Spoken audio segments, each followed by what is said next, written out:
Hey there. Tonight we're traveling back, way back, to a time when pyramids weren't just stone monuments, but living, breathing centers of power where blood flowed as freely as water. Kenny, you're about to become someone else, someone who lived 1,500 years ago in the shadow of the greatest pyramid ever built to honor Quetzalcoatl, the Feathered Serpent. You'll walk in their sandals, feel the weight of obsidian weapons in your hands, taste the smoke of burning copal resin, and witness warfare so brutal it would make modern conflicts seem tame by comparison. Before we begin, let me know in the comments where you're watching from and what time it is for you right now. Are you drifting off in Tokyo, winding down in London, settling in somewhere in between? Your nightly ritual of curiosity brought you here, and I'm grateful for that. So dim the lights. Pull up those covers. Let the blue glow of your screen be the only light, because tonight you're not just learning history, you're living it.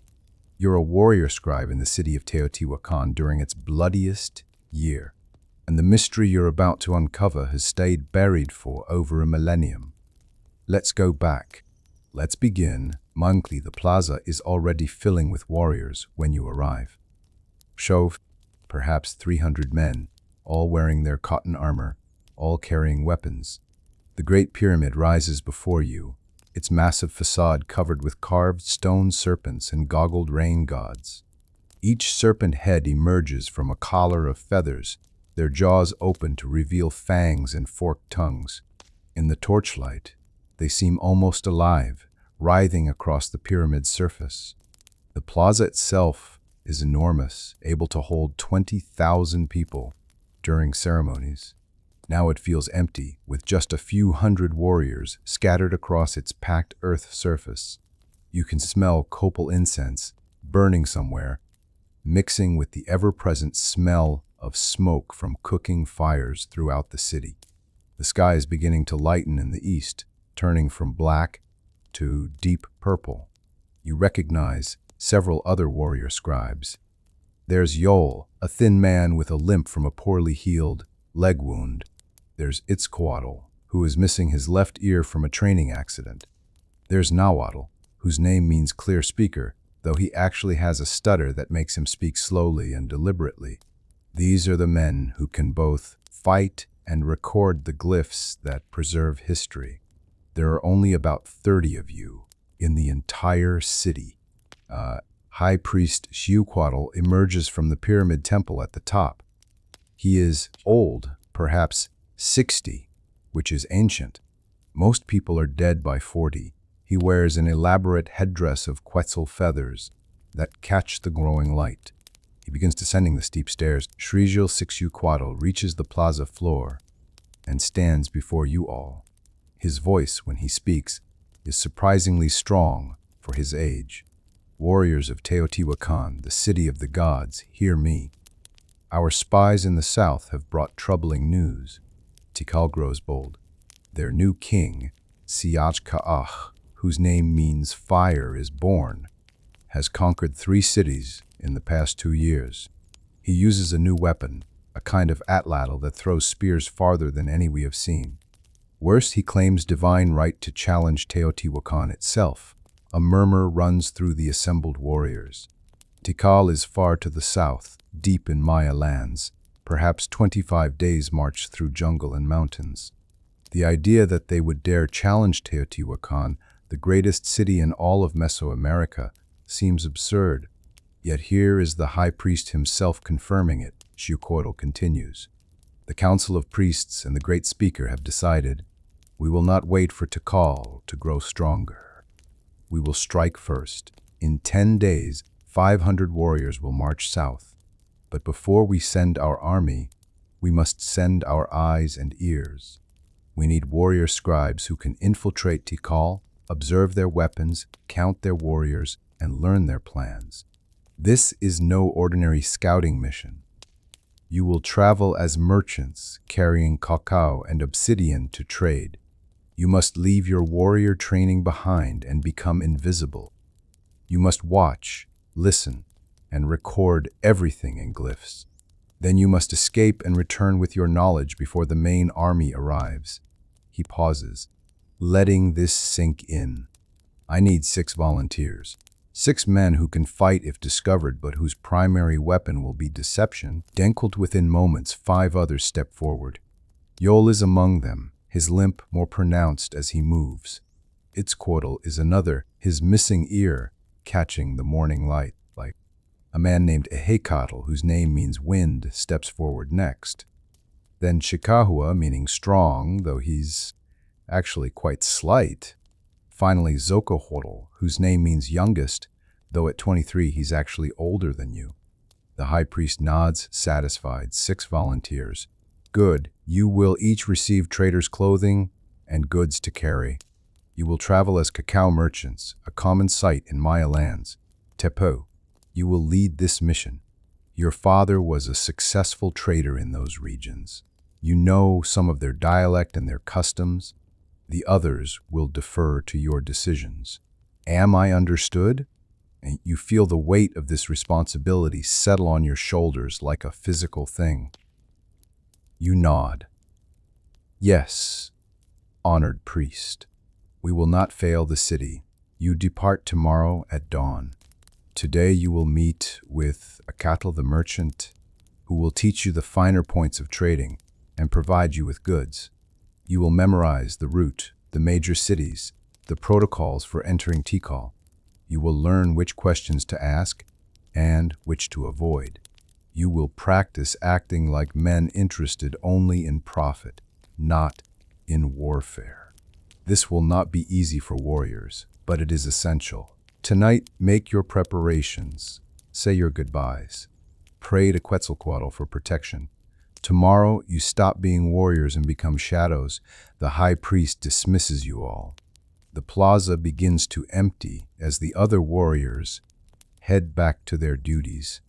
You and your 5 companions remain, standing in the morning sun, looking at each other with a mixture of excitement and dread. Angled, the merchant's quarter is on the eastern side of the city, near where the great Avenue of the Dead intersects with the east-west avenue. Here, hundreds of small workshops and warehouses line narrow streets. The air smells of cacao, cotton, obsidian dust, and human sweat. Merchants shout prices. Porters carry heavy loads on their backs, supported by tumplins across their foreheads. Dogs scavenge in the alleys. Children dart between adults, many of them helping with family businesses. You find Atlatl's warehouse easily. It's larger than most, with a painted facade showing glyphs for cacao, jade, and cotton minas, the 3 most valuable trade goods. Inside, the warehouse is dim and cool, filled with large ceramic vessels containing cacao beans. The smell is overwhelming, rich, and slightly bitter. Atlatl himself is a surprise. You expected an old man, wise with years. Instead, he's perhaps 35, with a soft body that speaks of good eating and little physical labor. His face is round, his eyes calculating. He wears expensive cotton clothing dyed with cochineal red, a color that costs more than most people earn in a year. Ah, the warrior scribes, he says, looking you over. The high priest told me to expect you. I must say, you don't look much like merchants. Too much muscle, too many scars, too much awareness of your surroundings.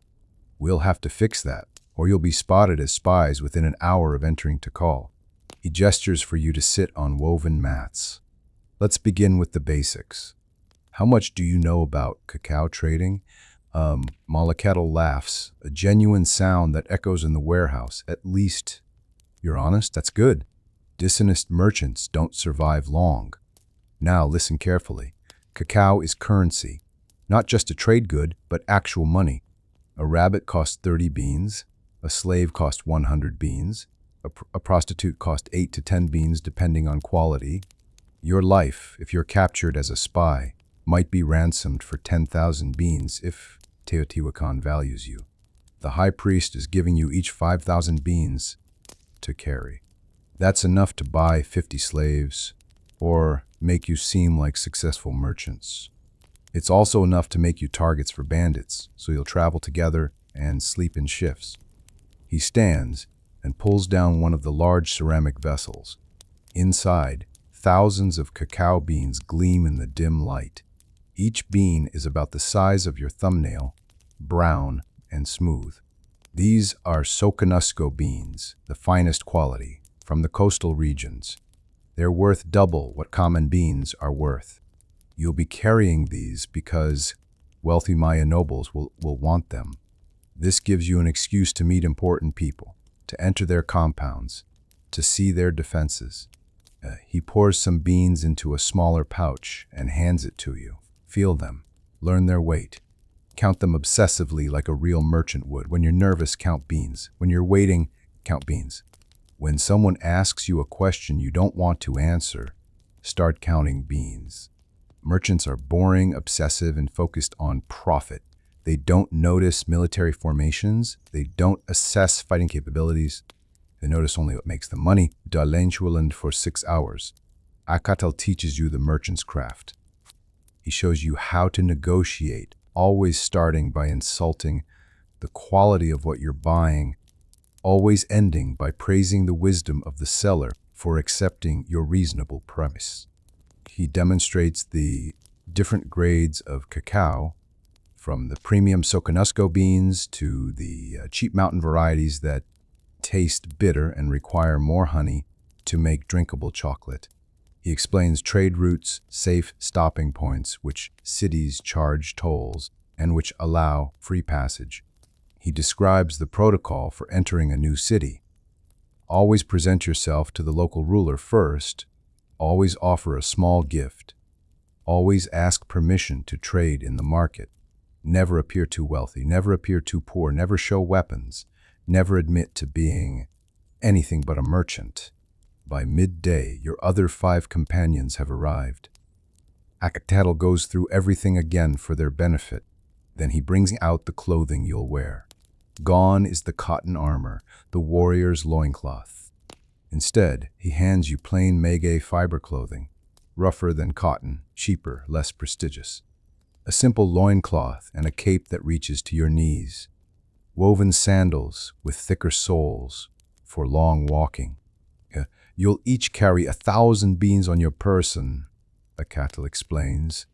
Another 4,000 will be in sealed vessels carried by porters we're hiring. The porters don't know you're warrior scribes. They think they're on a routine trading mission. Keep it that way. Your weapons, he pauses, looking uncomfortable. Your weapons stay here in Teotihuacan. Merchants don't carry macawitl. You'll have only your walking sticks and your wits. For 6 hours, Atlatl teaches you the merchant's craft.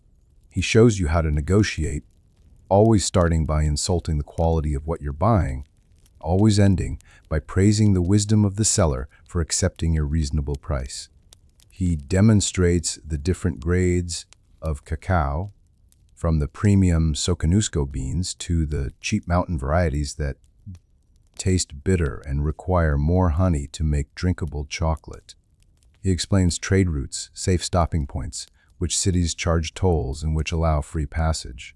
He describes the protocol for entering a new city. Always present yourself to the local ruler. First, always offer a small gift. Always ask permission to trade in the market. Never appear too wealthy. Never appear too poor. Never show weapons. Never admit to being anything but a merchant. By midday, your other 5 companions have arrived.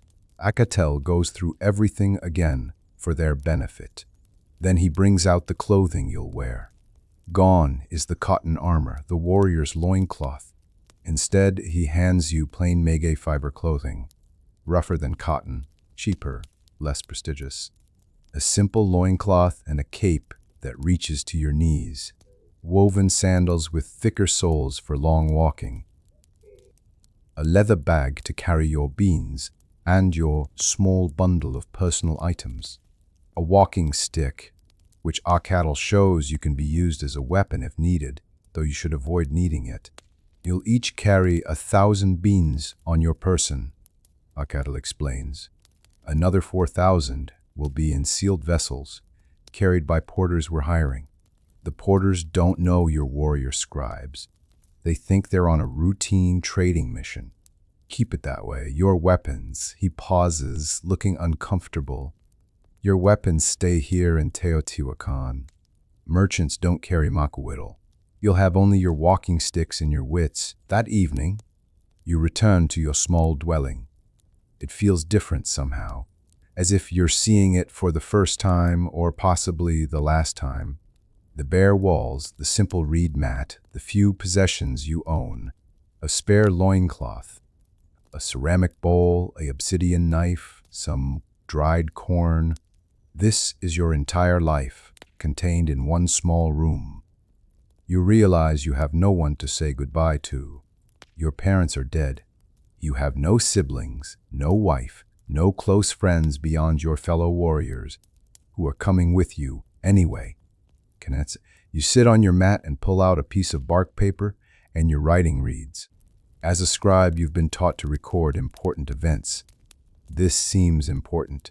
You mix ink, minus black from soot, red from cochineal insects, and begin drawing glyphs. You record today's date in the sacred calendar, 3 reed, in the month of Toxcatl. You draw the glyph for journey and the glyph for danger. You draw a crude map showing Teotihuacan in the north and Tikal in the south. You draw your name glyph, a stylized mountain with smoke rising from it. The symbols for Tepetl Mountain and Pactli Smoke, which together make Tepu. You draw the feathered serpent. You draw 6 walking figures. You draw a question mark glyph because you don't know what you'll find in Tikal or whether you'll return. The sun sets, the room grows dark. You don't light a lamp. You sit in darkness, thinking about your father. He left on just such a mission and never returned. The official story was bandits, but maybe it was more than that. Maybe he was also a spy, also on a mission he couldn't speak about. Maybe you're following literally in his footsteps. You wake before dawn, as you've trained yourself to do. Today, you leave. You dress in your merchant clothing, already starting to feel more natural in it. You eat a small breakfast of tortillas and beans that you prepared yesterday. You drink water from your ceramic bowl. You roll up your bark paper, painting carefully, and tuck it into your leather bag with your cacao beans. You take one last look around your dwelling. On impulse, you pick up your obsidian knife, the small one for cutting food and cord, and tuck it into your loincloth. It's not much of a weapon, but it's something. You step outside into the cool darkness. The city is waking slowly. Smoke rises from countless cooking fires. Dogs bark in the distance. A baby cries. The great pyramid of the Feathered Serpent is a dark mass against the slightly lighter sky. You walk toward the merchant's quarter, your walking stick tapping against the packed earth streets. The others are already there when you arrive. 6 merchants now, or 6 men pretending to be merchants. Atlatl has hired 5 porters, strong men with massive leg muscles from years of carrying heavy loads. They've already loaded the ceramic vessels containing most of the cacao onto wooden frames that they'll carry on their backs, supported by tumplines across their foreheads. Each porter will carry perhaps 70 pounds of goods, plus their own food and water. They'll walk like this for 25 days. Atlatl hands you a small obsidian mirror, polished to a shine. The route south, he says, tracing his finger across the mirror's surface as if showing you a map. 8 days to Kamanolju you through the mountains, 5 days rest and trading there. Then 12 days through the jungle to Tikal. You'll arrive during their dry season, which is good. The roads will be passable. Present yourself to King Siaj Ka'ach as merchants from the north, seeking to trade premium cacao for jade. He's known to favor northern goods. The first 3 days of walking are almost pleasant. You follow the main road south through the Valley of Mexico, passing through small farming villages where people grow maize and beans on terraced fields. The road is well maintained, smooth packed earth 20 feet wide. You pass other merchants heading north, their porters laden with goods from the south. You exchange greetings, careful not to be too friendly or too standoffish.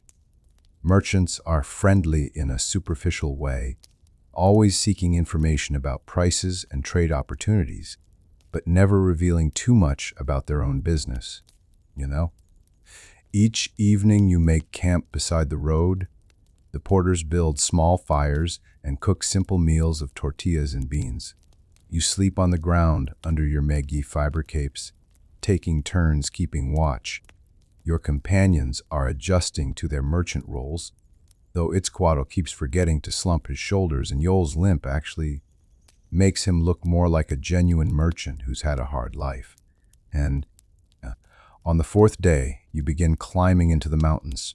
The road becomes steeper, the air cooler and thinner. Your legs burn with the effort. The porters, used to this work, barely slow down despite their heavy loads.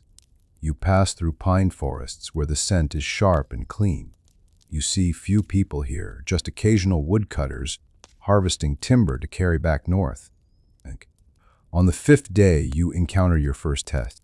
3 men step out from the forest onto the road ahead of you. They're not dressed as warriors, but they carry clubs and their bodies are muscular. Bandits, clearly. The leader, a man with a flattened nose and scars across his chest, calls out, "Merchants, how fortunate.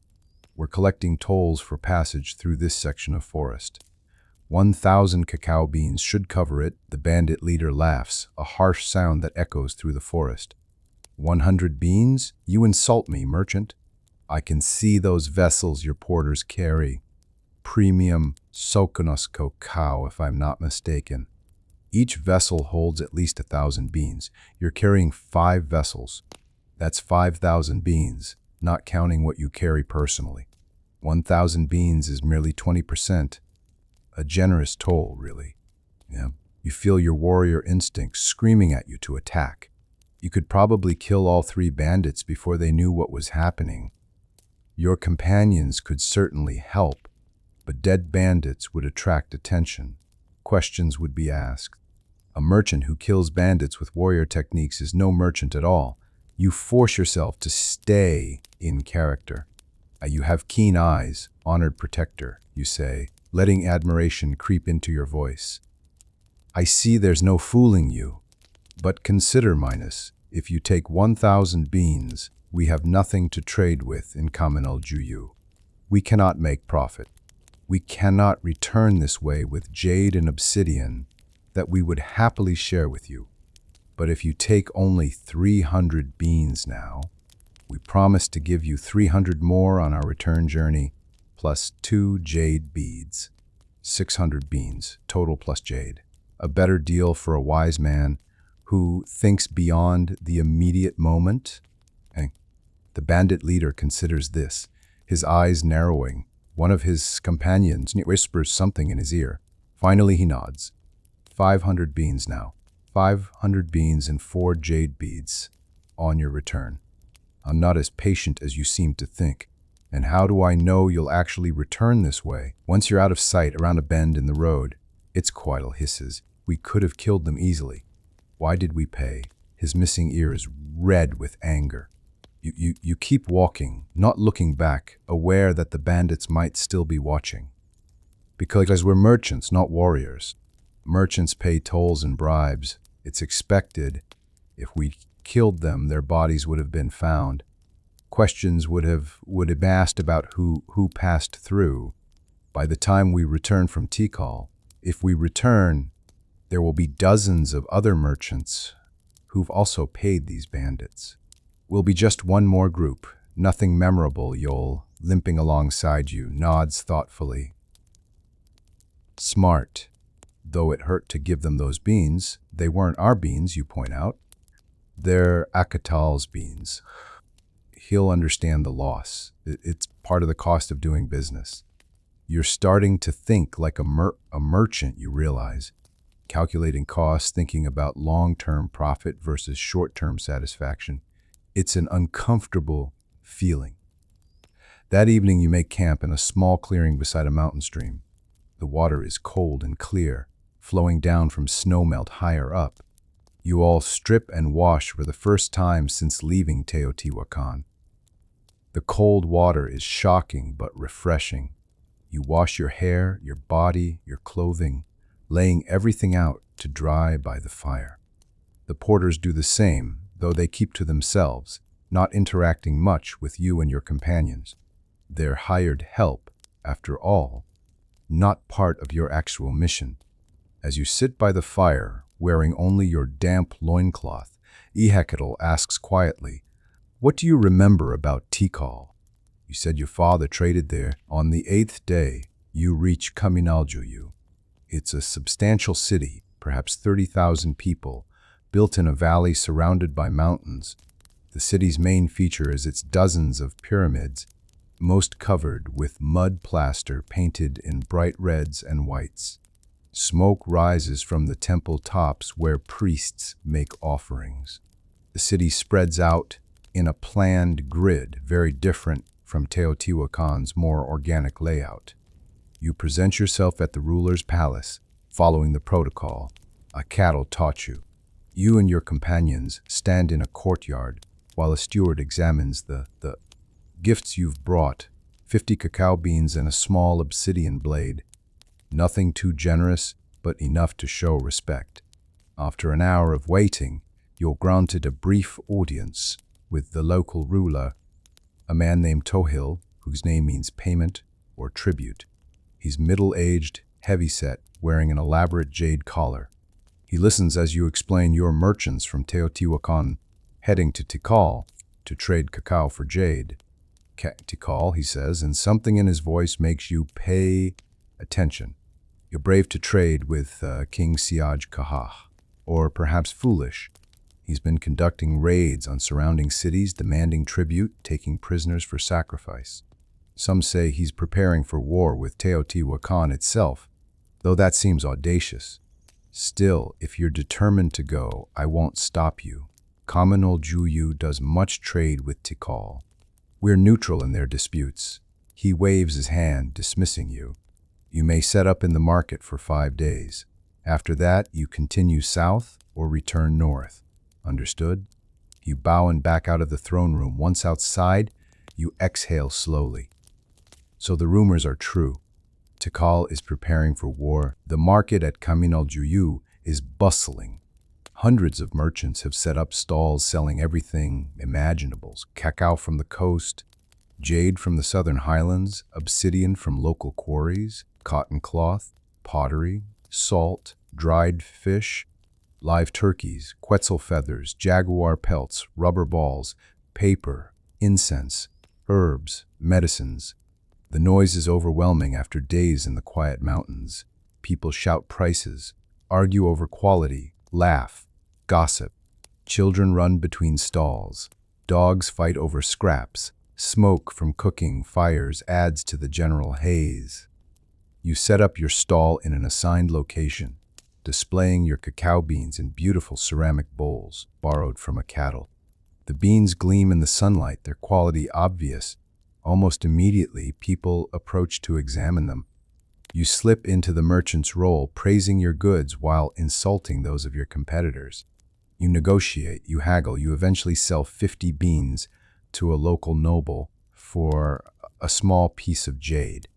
You're not trying to actually make profit. That's not your mission. But you need to appear successful enough to justify continuing to Tikal. Over the next 5 days, you sell perhaps 500 beans total, acquiring a small collection of jade, obsidian, and cotton cloth. More importantly, you listen. You learn that Tikal recently conquered the city of Uaxactan to the north. You learn that Siaj Kahah has allied with several other Maya cities. You learn that he's been conducting military drills, training his warriors in new tactics. You learn that he possesses several new atlatls that can throw spears nearly twice as far as traditional weapons. You learn that he's been sacrificing prisoners in elaborate ceremonies, dozens at a time, to gain the gods' favor for a great military campaign. On the morning of the 10th day since leaving Teotihuacan, you depart Kamanaljuyu and head south into the jungle. The change is immediate and dramatic. Within hours, the cool mountain air is replaced by hot, humid jungle atmosphere. The road, which was wide and well-maintained in the highlands, becomes a narrow path through dense vegetation. Trees tower overhead, blocking out much of the sunlight. Vines hang everywhere. The sound changes too, from the quiet of mountains to the constant noise of the jungle. Birds screech, howler monkeys roar, a sound so loud and deep it feels like it shakes your bones. Insects buzz in clouds around your head. The porters adjust their loads, redistributing weight for the different terrain. You walk in single file now, you leading, the porters in the middle, your companions at the rear. Progress is slow, the humidity is oppressive. Within an hour, you're drenched in sweat. Your merchant clothing sticks to your skin. Breathing feels like inhaling water. This is nothing like the highlands, where you've spent your entire life. You stop frequently to drink from streams, refilling your water gourds. The water is warm and tastes of vegetation, but it's necessary. You learn quickly that the jungle is full of dangers. Venomous snakes hide in the undergrowth. Biting ants swarm if you disturb the wrong tree. Thorns rip at your clothing. Mosquitoes leave you covered with itching bites. On the second day in the jungle, Chikahua steps too close to what looks like a dead log and it moves. A crocodile that lunges at him. He barely escapes, jumping backward with a yell. You realize the jungle is actively trying to kill you. On the 15th day since leaving Teotihuacan, the path begins to show signs of more regular use. You see evidence of recent passage, footprints in mud, broken branches, abandoned campsites. The jungle starts to thin slightly. You begin encountering other travelers. First, a group of 4 merchants heading north, their porters loaded with jade and obsidian. You exchange information about road conditions and prices.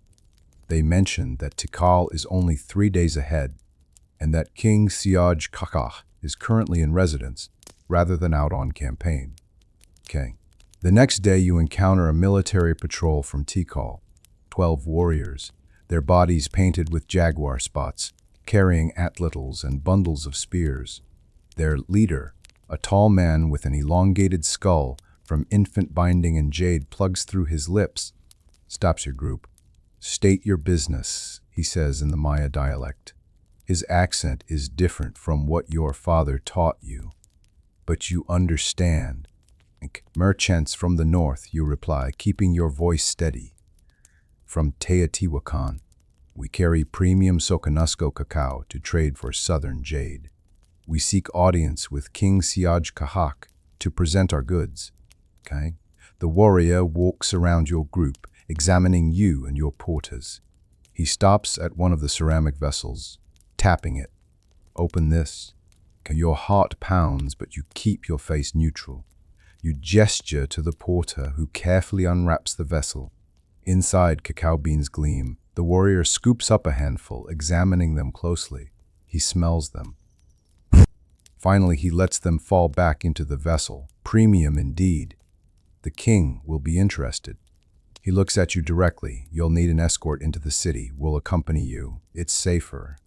There are bandits. With the warrior escort, the last 3 days pass quickly. The warriors set a brutal pace, unconcerned with your exhaustion. The porters struggle to keep up with their heavy loads. Twice you have to stop so they can adjust their carrying frames. The warriors are impatient but allow the breaks. They don't speak much to you, but you overhear their conversations.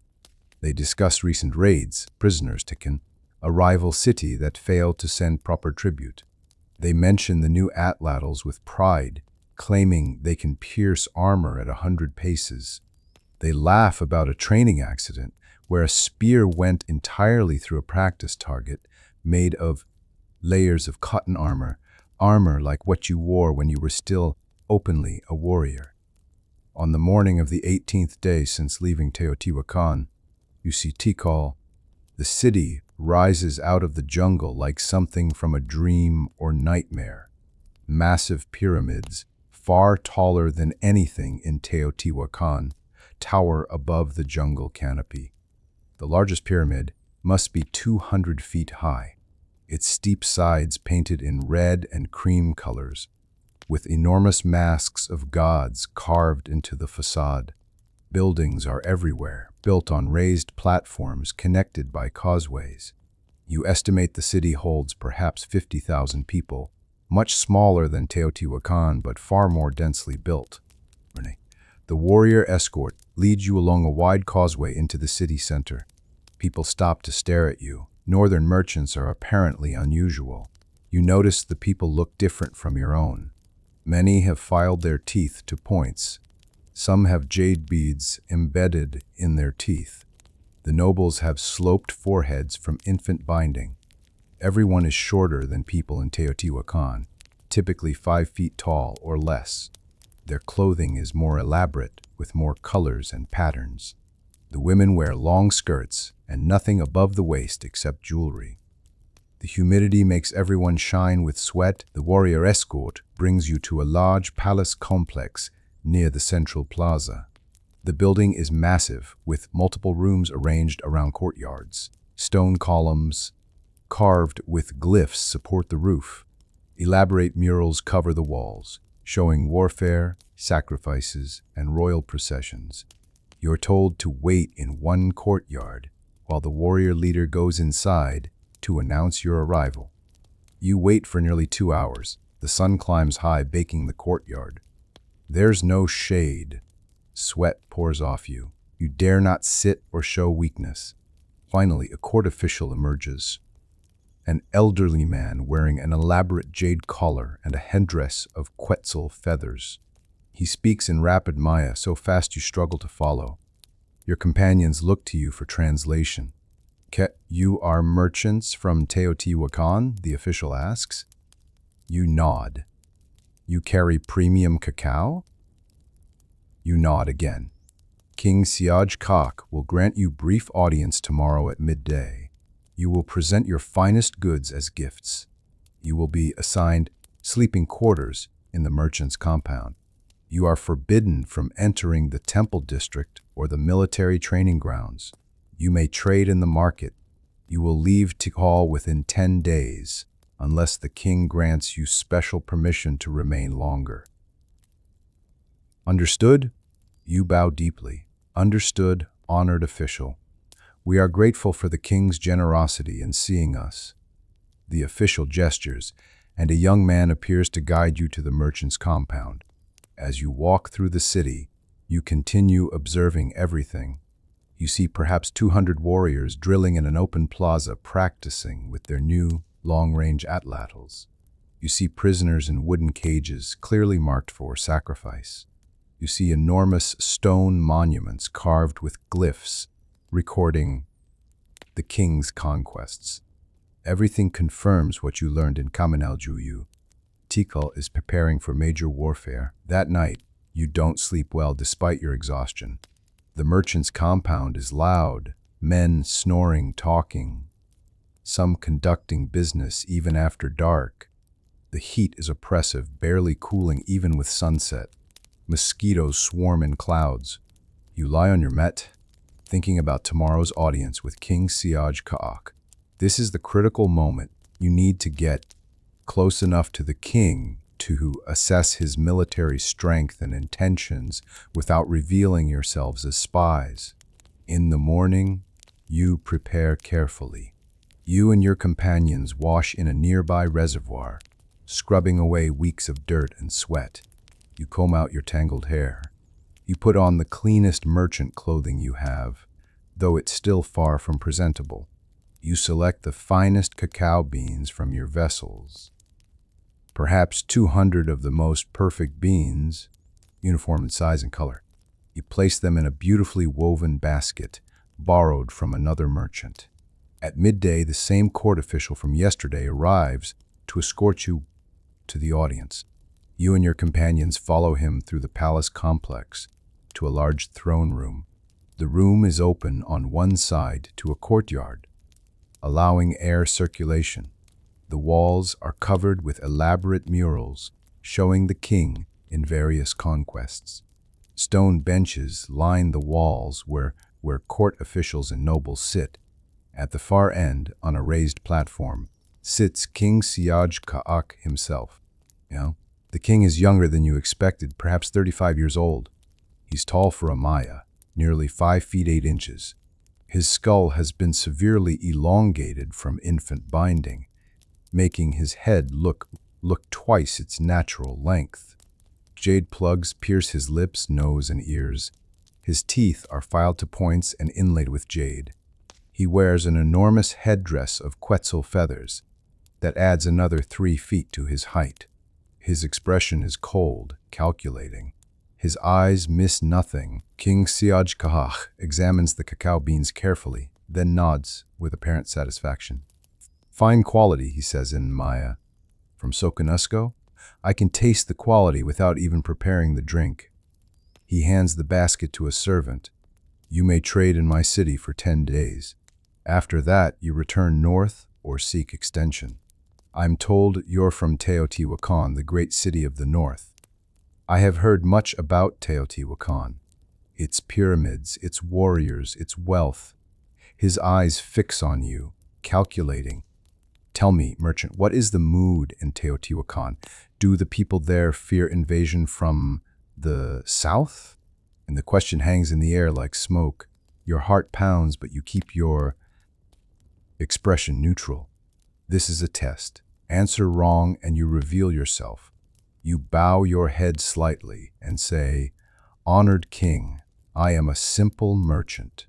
I know only prices and trade routes, not the thoughts of great men.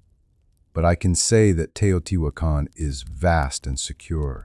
The people think little of far-off lands, focused instead on trade and prosperity. They do not speak of war, for there has been no war in my lifetime." The king smiles, though it doesn't reach his eyes. Of course, a merchant's answer, very prudent. He gestures dismissively. "You may go trade well in my city." You bow again, backing out of the throne room. Once outside, you exhale slowly. "That was dangerous," Itzcoatl whispers. He suspects something. "Perhaps you," reply quietly. Or perhaps he tests all northern merchants. Either way, we must be careful. We have 10 days to learn what we need and get out. Over the next 5 days, you and your companions split up to cover more ground. Each morning, you set up your merchant stall in the market, displaying your remaining cacao and making small trades. This gives you a reason to be out in the city, visible and legitimate. But your real work happens in the afternoons and evenings.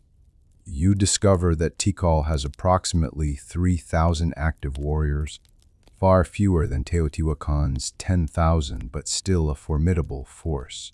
More concerning, their new atlatls are indeed superior weapons. You watch from the market as warriors practice, launching spears that fly twice as far as traditional throws. The spears are also different, longer, with stone tips designed to penetrate armor. You sketch the atlatl design on bark paper, noting how the grip and balance differ from northern versions. Yol, despite his limp, manages to enter a temple district by pretending to bring an offering. He learns that Tikal has formed alliances with 5 other Maya cities, potentially giving them access to 10,000 warriors total. He also learns that ceremonies are being conducted nightly, asking the gods for victory in an upcoming great campaign. Itzcoatl discovers that Tikal has been stockpiling food of dried corn, beans, cacao, dried fish, and salt in massive storage buildings. Enough food to feed an army for months. This suggests a long campaign, not a quick raid. Ahekatl learns from drunk warriors that the attack on Teotihuacan is planned for the beginning of the rainy season, approximately 60 days. The strategy is to march during the last weeks of dry season and arrive at Teotihuacan just as the rains begin, catching the northern city unprepared. On the evening of your 6th day in Tikal, disaster strikes.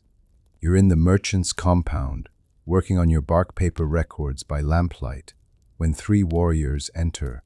They're not the guards who normally watch the compound. These are different elite warriors, their bodies painted with special glyphs that mark them as the king's personal guard. The leader points directly at you. You, Tepe of Teotihuacan, come with us. King Siaj commands your presence immediately. Your blood runs cold. They know your name. Your real name, not the merchant name you've been using. Your hand moves instinctively toward your hidden obsidian knife. But you stop yourself. Drawing a weapon now would confirm their suspicions and doom you and your companions. You stand slowly, trying to keep your face neutral. Of course, honored warriors, though I don't understand why the king would summon a humble merchant at night. You gesture to your bark paper. I was just recording the day's trades. Bring that, the warrior says, pointing at your bark paper. Your heart sinks further. If they examine your records, they'll see maps, warrior counts, weapon designs, everything. You have seconds to decide. You could fight. You'd probably kill these three warriors before they could react. But then you'd never escape the city. Hundreds of warriors would hunt you. Your companions would die. The mission would fail completely. Or you could go with them, hoping to bluff your way through whatever confrontation awaits. Maybe they don't actually know anything. Maybe this is another test. You roll up your bark paper carefully and tuck it into your loincloth. I am ready. The warriors lead you through dark streets toward the palace complex. Few people are out at this hour. Torches burn at intervals, creating pools of light in the darkness. You pass the central plaza where the great pyramids loom like mountains against the starlit sky. Your mind works frantically. What do they know? How did they discover your identity? Your companions knew to use false names.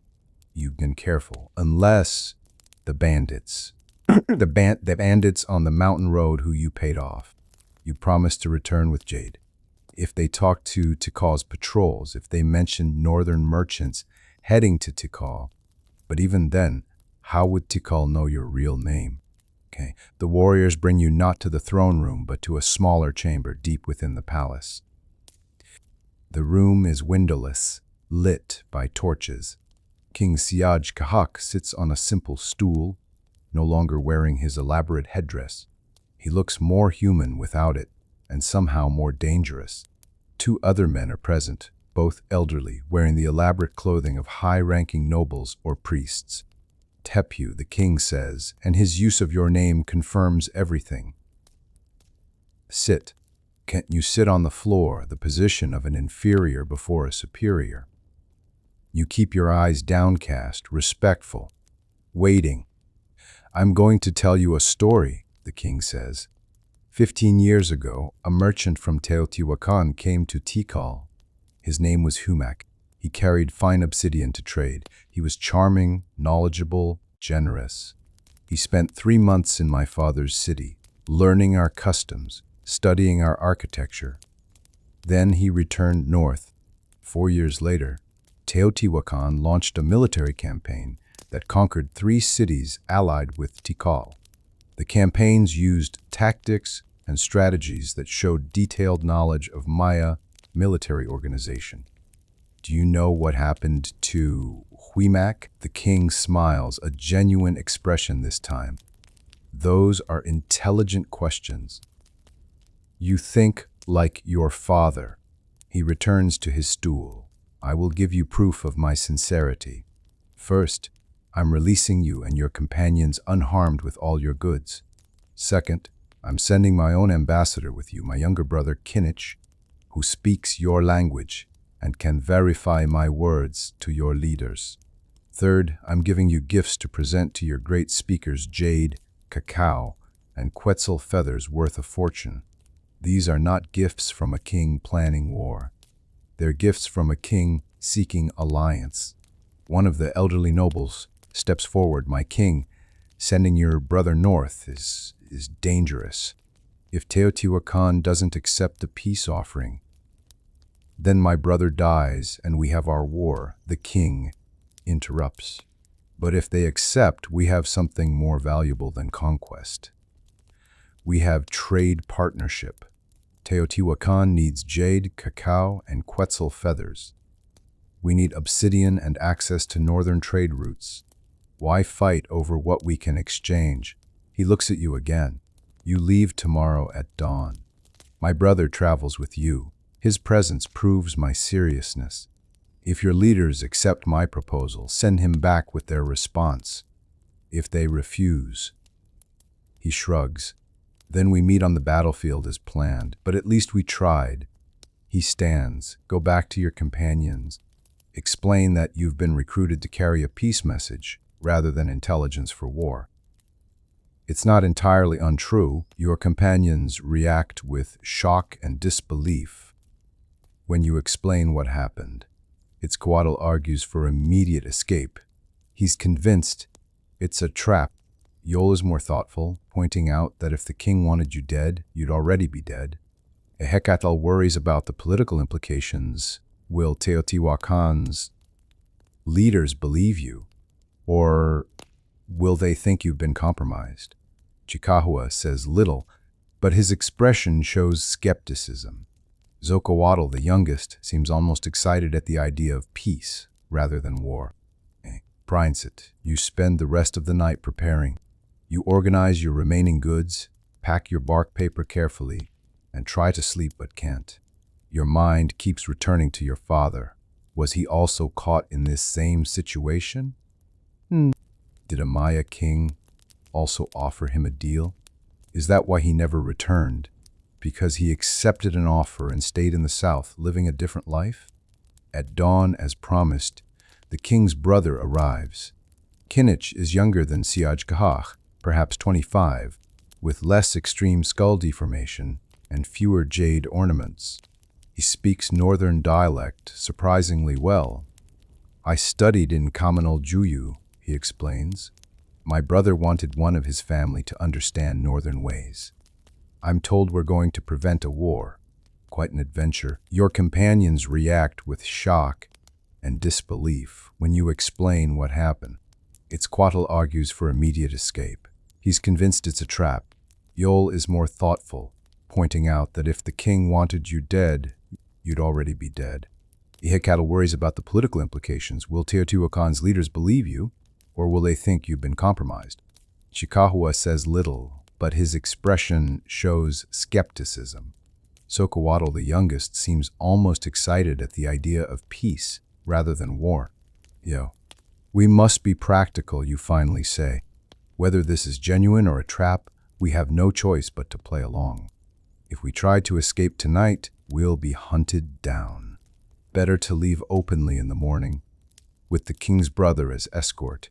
Once we're far from Tikal, if it is a trap, we'll be in a stronger position to deal with it. Kenneth. You spend the rest of the night preparing. You organize your remaining goods, pack your bark paper carefully, and try to sleep, but can't. Your mind keeps returning to your father. Was he also caught in this same situation? Did a Maya king also offer him a deal? Is that why he never returned? Mine is because he accepted an offer and stayed in the south, living a different life? At dawn, as promised, the king's brother arrives. Kinich is younger than Siaj Kahak, perhaps 25, with less extreme skull deformation and fewer jade ornaments. He speaks northern dialect surprisingly well. I studied in Kamanal Juyu, he explains. My brother wanted one of his family to understand northern ways. I'm told we're going to prevent a war. Quite an adventure. The journey north begins smoothly. With Kinich in your party, you're treated differently.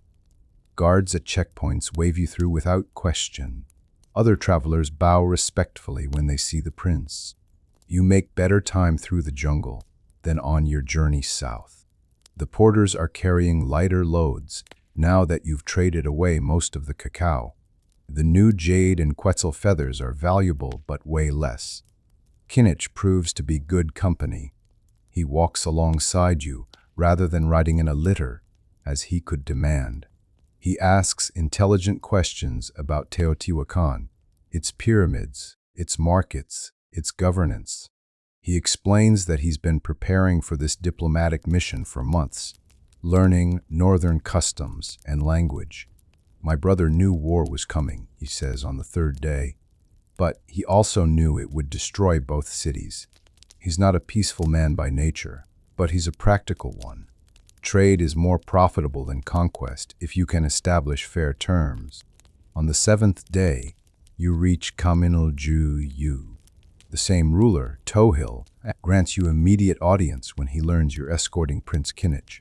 You explain briefly that you're carrying a peace proposal from King Siajkach to Teotihuacan. Tohil looks relieved. Kaminaljuyu benefits from trade with both cities. War would force us to choose sides, which we wish to avoid. I hope your mission succeeds. After 2 days' rest in Kaminaljuyu, you continue north into the mountains. The terrain is familiar now, less threatening than it seemed on the way south. You even pass the spot where the bandits stopped you. They're not there now, probably working another section of road. You push hard through the mountains, making good time. On the 16th day since leaving Tikal, you see Teotihuacan in the distance. The great pyramids rise from the valley floor, smaller than Tikal's, but somehow more imposing because this is your home. You stop on a hilltop overlook, letting Kinich see the city for the first time. He's silent for a long moment, taking in the vast grid of streets, the Avenue of the Dead stretching for miles, the Pyramid of the Sun dominating everything, and your pyramid, the Feathered Serpent, with its elaborate carved facade. It's different from Tikal, Kinich finally says. More organized, like the gods planned it with measuring rods. That's exactly how it was built, you reply. Every measurement is meaningful. Every building aligned with stars and sacred numbers. Teotihuacan means place where the gods are made. We take that seriously. You descend from the hills and approach the city from the south. Guards recognize you. You've only been gone 25 days, though it feels like a lifetime. When they see Prince Kinich, they're confused until you explain you're on diplomatic mission. You're taken immediately to the palace complex to see the Great Speaker. The Great Speaker is an elderly man named Tlaloc, after the rain god. He's perhaps 70 years old, rare longevity. His face is a mass of wrinkles, his body thin and frail, but his mind is sharp. He listens as you explain everything, your mission as merchant spies, your capture by King Siajkach, the peace proposal, Prince Kinich's presence as proof of sincerity. Interesting. Tlaloc says, finally, we send spies south. They send peace envoys north. Meanwhile, High Priest Juquatl has been preparing our army for war based on the very intelligence-gathering mission you were conducting. If I accept this peace proposal, I make Juquatl look foolish. If I refuse, I ignore a genuine opportunity to avoid bloodshed. The Great Speaker's decision doesn't come immediately. He dismisses you to rest while he consults with his council of priests and nobles. You return to your small dwelling. It looks exactly as you left it 25 days ago, yet it feels unfamiliar, as if you've been gone for years. You clean yourself properly for the first time in weeks, washing away the dirt and sweat of the journey. You put on your warrior's cotton armor and loincloth, abandoning the merchant disguise forever. You visit the barracks and report to your warrior scribe unit commander, who's surprised to see you alive. 3 days pass. You're questioned repeatedly by different officials, military commanders who want details about Tikal's weapons, priests who want to know about their religious practices, merchants who want to understand their trade goods and prices. You answer everything honestly, holding nothing back. Your companions are also questioned separately, verifying your account. Prince Kinich is housed in the palace as an honored guest. You visit him daily, ensuring he's treated well and helping him navigate Teotihuacan's complex social protocols. He's impressed by the city but finds it colder, more formal than Tikal. Your people are very serious, he observes. In Tikal, even nobles laugh and joke. Here, everyone seems to be performing a sacred duty all the time. That's accurate, you admit. Teotihuacan was built by the gods, or so we believe. Living here means maintaining that divine order. It can be exhausting. On the fourth day, you're summoned back to the Great Speaker. The entire council is assembled: priests, nobles, military commanders. High Priest Teotihuacan looks particularly stern. The Great Speaker speaks. We have decided to accept King Teotihuacan's proposal. We will establish formal trade alliance with Tikal. However, we require assurances. High Priest Teotihuacan stands, his quetzal feather headdress rustling. His expression is cold. Great Speaker, I must object. This warrior scribe disobeyed his orders. He was sent to gather intelligence for war, not to negotiate peace. He exceeded his authority by agreeing to carry King Teotihuacan's message. He should be disciplined, not rewarded with an embassy position. The chamber goes silent. Everyone looks at you. You feel the weight of the accusation. Teotihuacan is right in a technical sense. You were given specific orders and you made decisions beyond those orders. But you were also responding to circumstances that couldn't have been anticipated. The Great Speaker regards you carefully. Tepu, how do you answer this charge? You take a deep breath. Honored High Priest, you are correct. My orders were to gather intelligence, not to negotiate. But when I was captured and identified as a spy, my choices were limited. I could have died protecting the mission's secrecy, accomplishing nothing. Instead, I chose to live and bring back both intelligence and an opportunity for peace. I judged that the second outcome served Teotihuacan better than the first. If I judged wrongly, I accept whatever punishment you decree. The Great Speaker nods slowly. You made a warrior's decision, choosing the victory that preserves forces rather than the glorious death that wastes them. Some call this cowardice. I call it wisdom. He looks at Teotihuacan. The priest is correct that orders were exceeded. Therefore, Tepu will be disciplined by being assigned permanent responsibility for this peace he helped create. He will serve as our embassy scribe in Tikal for 1 year, ensuring this agreement holds. If the peace fails, he fails. Is that punishment sufficient? Teotihuacan's expression shows he wanted harsher discipline, but he nods.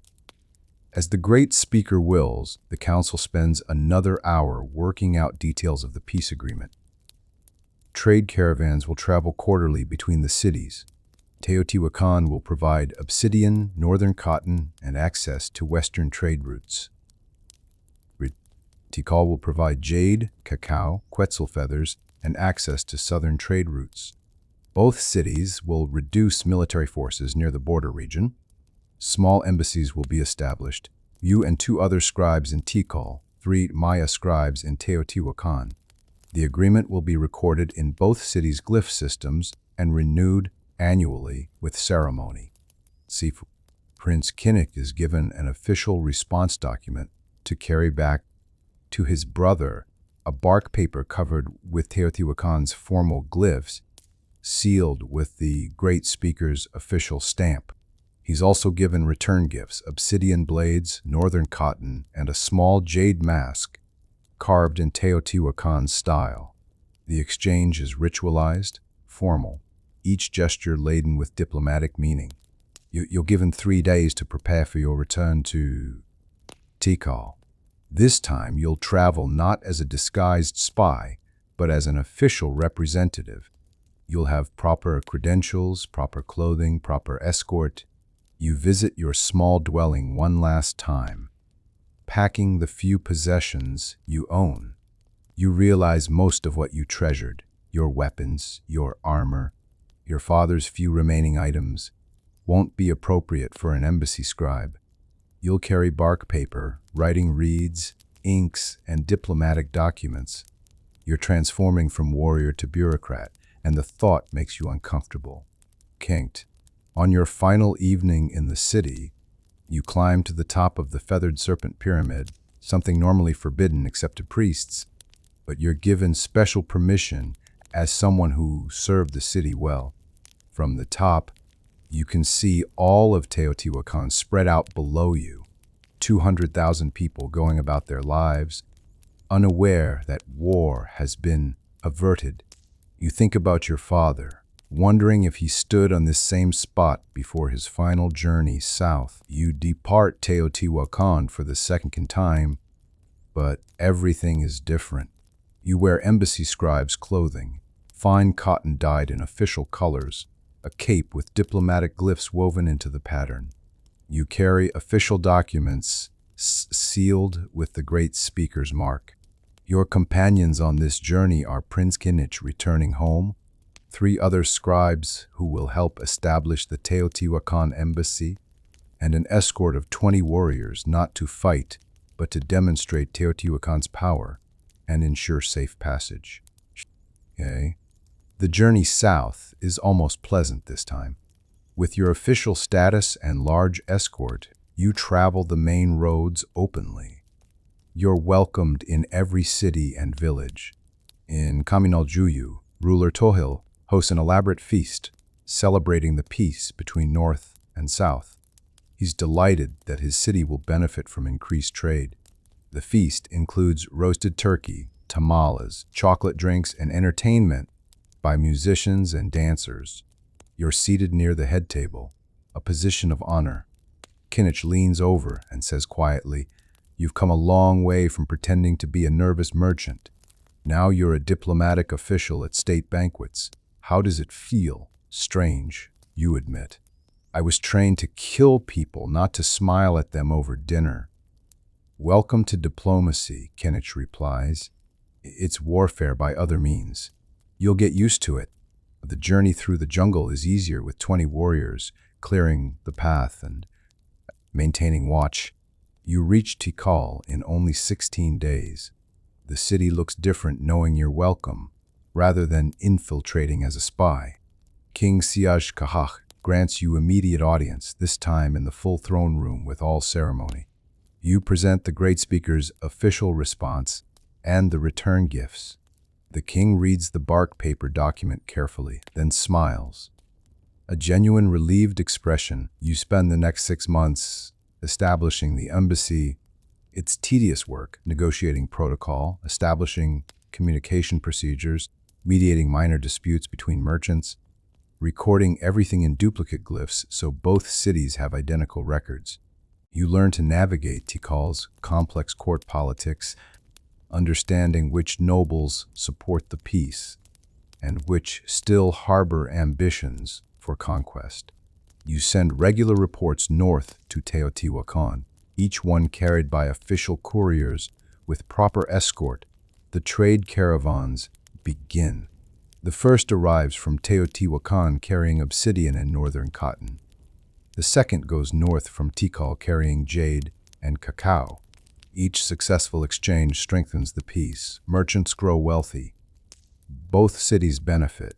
The warriors who were trained for invasion are reassigned to escort duty and border patrol.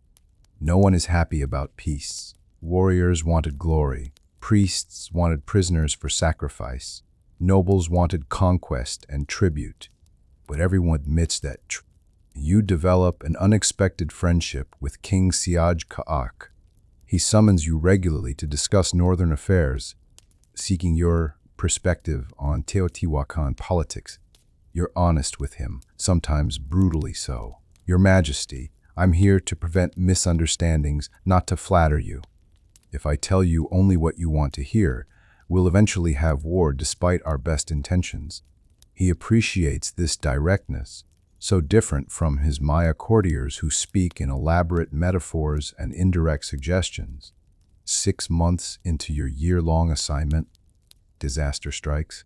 A trade caravan from Teotihuacan is attacked by bandits in the mountains. 5 merchants are killed, the goods stolen. The bandits are later identified as Maya from a small city that opposed the peace. Tikal wasn't involved, but the incident inflames passions in Teotihuacan. You receive an urgent message. The great speaker demands justice, or the peace agreement will be voided. King Teotihuacan agrees immediately to your proposal. Within 2 days, he assembles a force of 500 warriors led by his best commander. You accompany them as official observer, returning to the role of warrior temporarily. You retrieve your macawiddle from storage. It feels strange in your hands after 6 months of holding only writing reeds. The expedition marches east to the bandit city of Ucanal, which has been harboring the raiders. The city's ruler denies involvement, but King Teotihuacan's commander presents evidence. Captured bandits who confessed under torture, stolen goods recovered in Ucanal's market. The ruler is given an ultimatum: surrender the remaining bandits and pay heavy tribute to both Tikal and Teotihuacan, or face Ucanal's ruler, seeing 500 warriors surrounding his small city, chooses surrender. The remaining bandits, minus 12 men, are executed publicly in Tikal's ball court. Their bodies are displayed as warning. The stolen goods are returned to Teotihuacan with formal apology. Ucanal becomes a tributary of Tikal, forced to send annual payment ensuring good behavior. You document everything meticulously, creating a detailed record in both Teotihuacan's and Tikal's glyph systems. You include testimony from the executed bandits, description of the goods recovered, and accounting of the tribute extracted. You send this documentation north with the fastest runner, arriving in Teotihuacan within 8 days. The great speaker reviews your report, consults with his council, and sends back acceptance. Justice has been served, the peace holds, the crisis passes, the peace agreement tested for the first time has survived. You return to Tikal and resume your diplomatic duties. But something has changed. You've proven that the peace can withstand stress, that both sides are committed to making it work. Trade increases, relations warm. You're no longer just maintaining a fragile truce, you're building something more permanent. Your year in Tikal ends. You've successfully established the embassy, survived a major crisis, and proven that peace between the cities can work. King Teotihuacan hosts a farewell feast in your honor. He presents you with gifts: jade jewelry, fine cotton clothing, cacao, and a beautifully carved stela depicting your journey, created by his finest artisans. You came here as a spy, he says in front of his assembled court. You leave as a friend of Tikal and builder of peace. You will always be welcome in this city. Prince Kinich, now fully returned to his duties, escorts you personally on the journey north. 3 new embassy scribes arrive to replace you and your companions. The embassy is now permanent, no longer an experiment. You hand over all your documentation, explain the protocols you've established, warn them about political factions to watch. Then you're free to go home.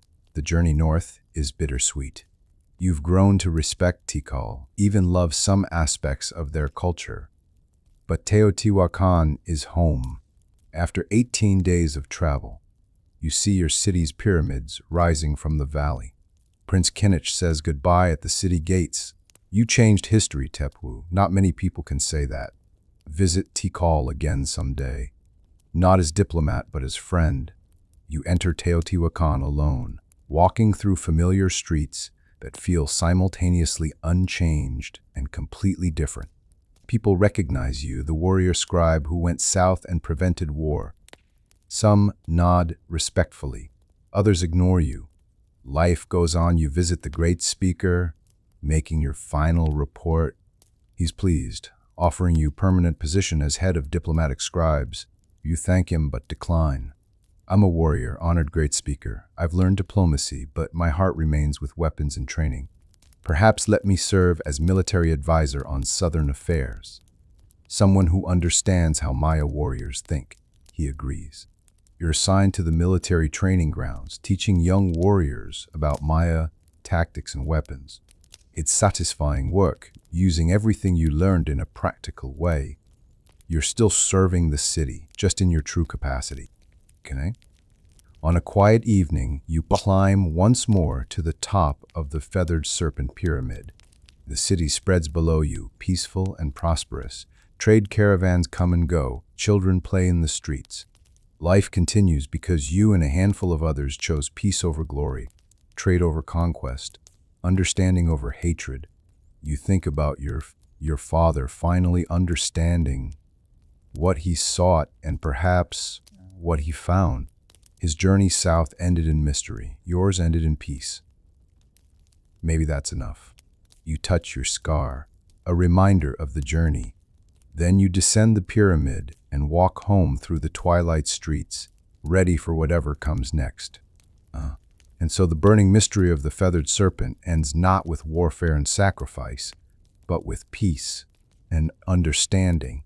Tepu's journey from warrior to spy to diplomat changed the course of Mesoamerican history.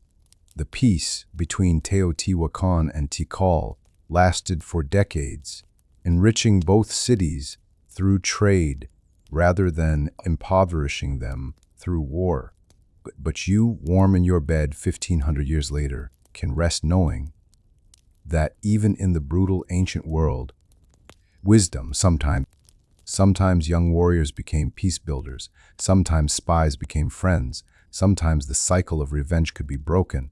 Sleep now. Tomorrow awaits. But tonight you've witnessed history, lived it, breathed it.